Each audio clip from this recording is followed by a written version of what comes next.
All right. Hey, let's keep reading some King Lear. So today in this video, we are going to do Act 3, Scene 1, 3, 2, and 3, 3. They're all relatively short scenes. We should get through them really quickly.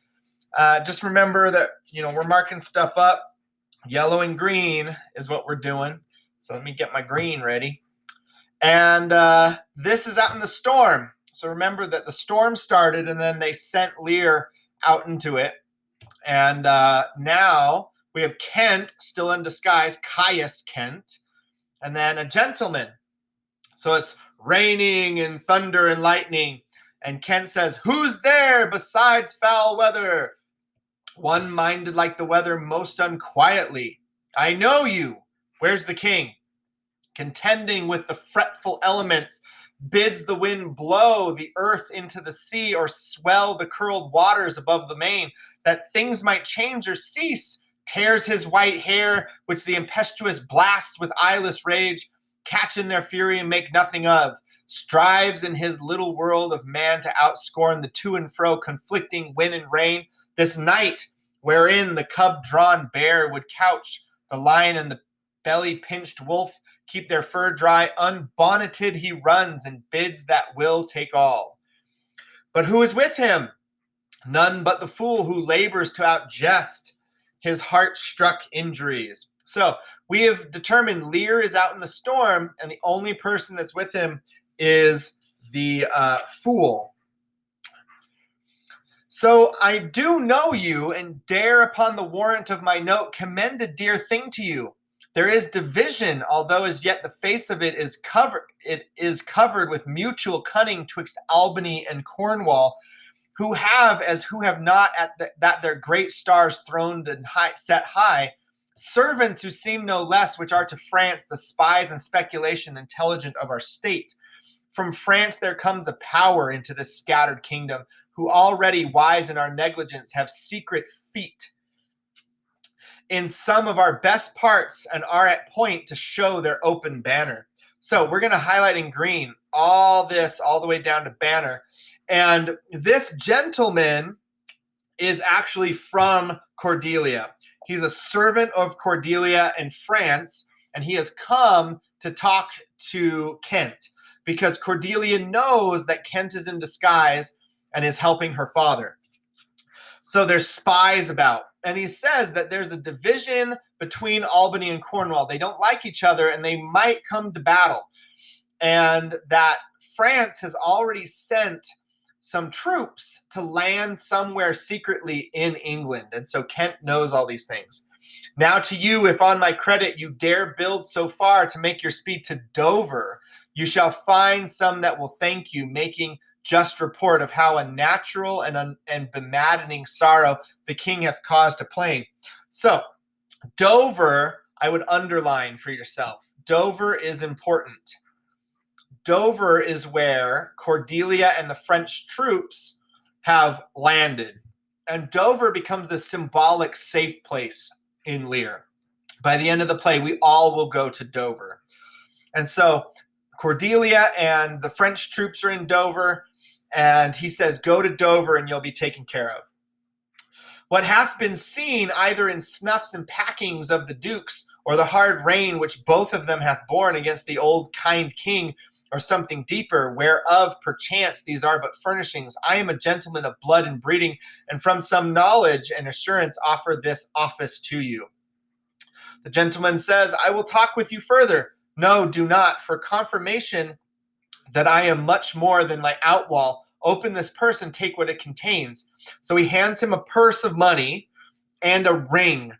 "If you shall see Cordelia, as fear not, but you shall show her this ring, and she will tell you who that fellow is, that yet you do not know. Fie on this storm, I will go seek the king." So he gives him his signet ring.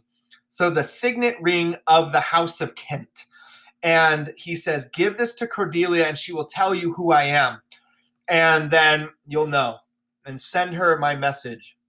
Give me your hand. Have you no more to say? Few words, but to effect more than all yet. that when we have found the king in which you're paying that way, all this, he that first lights on him, holla the other.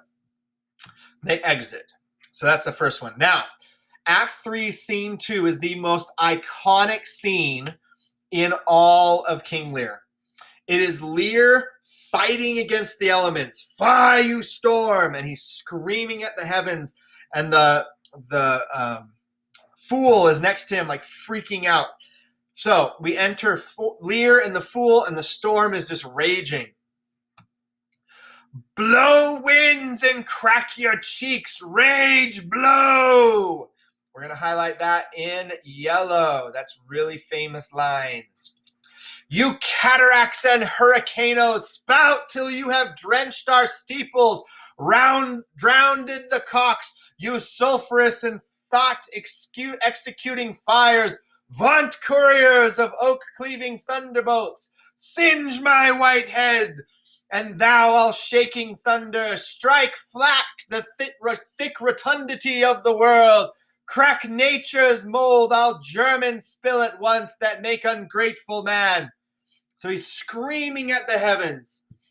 Oh, nuncle, court holy water in a dry house is better than this rainwater out of door. Good nuncle in, ask thy daughter's blessing. Here's a night pities neither wise men nor fools. Rumble thy bellyful, spit fire, spout rain. Nor rain, wind, thunder, fire are my daughters. I tax not you, you elements, with unkindness. So we're going to highlight this in green. He's talking about how it's so much better out here with the thunder and the lightning and the fire than with my daughters because they're so unkind to you.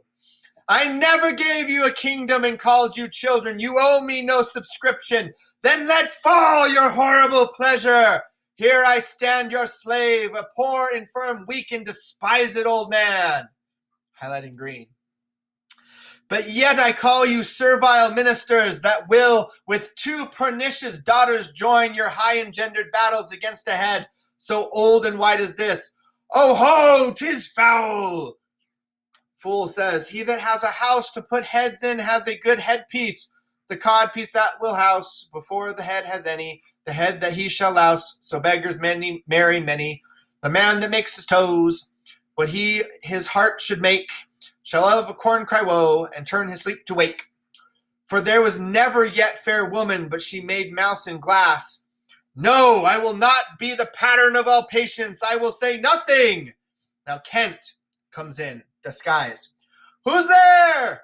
Mary, there's grace and a codpiece. That's a wise man and a fool. Alas, sir, are you here? He's talking to the fool. Things that love night love not such nights as this. The wrathful skies gallow the very wanderers of the dark and make them keep their caves. Since I was man, such sheets of fire, such bursts of horrid thunder, such groans of roaring wind and rain I never remember to have heard. So this is a storm to end all storms. Kent can never remember such a storm. Man's nature cannot carry the affliction nor the fear. Let the great gods that keep this dreadful putter o'er our heads find out their enemies now. Tremble, thou wretch that hast within thee undivulged crimes, unwhipped of justice. Hide thee, thou bloody hand, thou perjured and thou simular of virtue, thou art incestuous. Caitiff, to pieces shake that under covert and convenient seeming has practiced on man's life. Close pent-up guilts give your concealing countenance and cry these dreadful summoners grace. I am a man more sinned against than sinning. So we're going to highlight that in yellow. That's one of his famous lines. Kent comes over to him. Alack, bareheaded? Because he doesn't have his hat on. Gracious, my lord, hard by here is a hovel. Now, a hovel is like a shack, right? It's like a lean-to. It's maybe down under the ground or something like that. So a hovel is where poor people live. He's like, I know that there's a hovel here. Some friendship will it lend you against the tempest. Repose there, you there, while I to this hard house more harder than the stones whereof 'tis raised, which even but now demanding after you denied me to come in, return and force their scanted courtesy. He says, why don't you go to this hovel and stay there and I will go and ask your daughters if we can go back in. And this is interesting because Lear at the beginning of the play is the highest character, and now he's going to stay in a hovel. He's become so low. He has fallen all the way. My wits begin to turn. We're going to highlight that in green. When he says that, he means he's going crazy, and he is. He's out in the middle of the storm. Anyone would go crazy with lightning and thunder all over the place. Come on, my boy. How dost, my boy? Art cold? I am cold myself. He's talking to the fool. Where is this straw, my fellow? The art of our necessity is strange and can make vile things precious. Come, your hovel. Poor fool and knave, I have one part in my heart that's sorry yet for me. And then he sings, he that has a little tiny wit, with hey ho and the wind and the rain, must make content in his fortunes fit, though the rain it raineth every day. I know I do such a good job with the songs. True, my good boy, come, bring us to this hovel. And then Lear and Kent exit. And the fool is all by himself now. So this is the fool's soliloquy. This is a brave night to cool a courtesan. I'll speak a prophecy ere I go. When priests are more in word than matter, when brewers mar their malt with water, when nobles are their tailors' tutors, no heretics burn but wenches' suitors, when every case in law is right, no squire in debt, nor no poor knight, when slanders do not live in tongues, nor cut purses come not to throngs, when usurers tell their gold in the field, and bawds and whores do churches build, then shall the realm of Albion come to great confusion. Then comes the time who lives to see it, that going shall be used with feet. This prophecy Merlin shall make, for I live before his time. So we're going to highlight in green the realm of Albion, right? And that's where they live. And this is kind of like a shout out, right? A literary shout out. So the fool is talking about Merlin and the Arthur prophecy, which hasn't happened yet. We have to remember that Lear is a fictional England. Lear never actually existed. And so this fool is talking about literary figures that are real in our world's literature, but haven't happened yet. All right, so now we have scene 3. We have Gloucester and Edmund. Alack, alack, Edmund, I like not this unnatural dealing.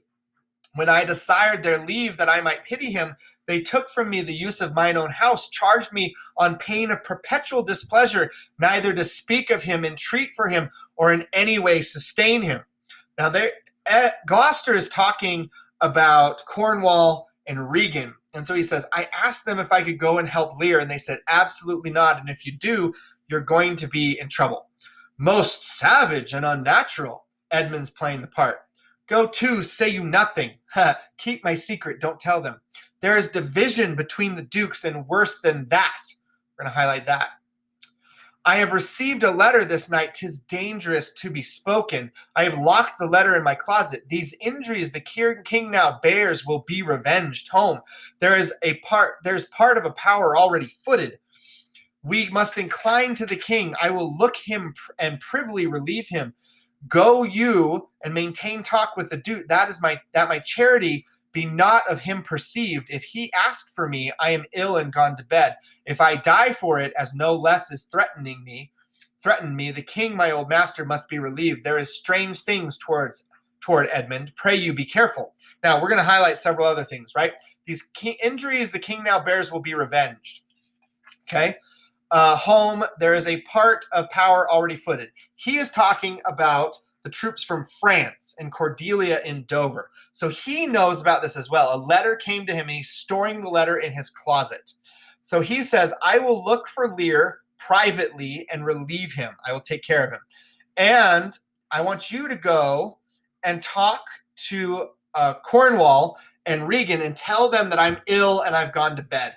And keep my secret and keep them distracted so that I can go out and do this. Oh, no. Bad deal. Don't do this. So Gloucester leaves. Edmund says, this courtesy forbid thee shall the duke instantly know. And of that letter too. This seems a fair deserving and must draw me that which my father loses no less than all. The younger rises when the old doth fall.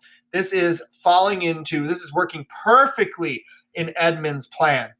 And so he is immediately going to go and tell what Gloucester told him. This is treason because Gloucester is going against his current king, which is Cornwall. All right, so that's 1, 2, 3. It was pretty fast. I'll see you next time when we do some more, Lear. Bye.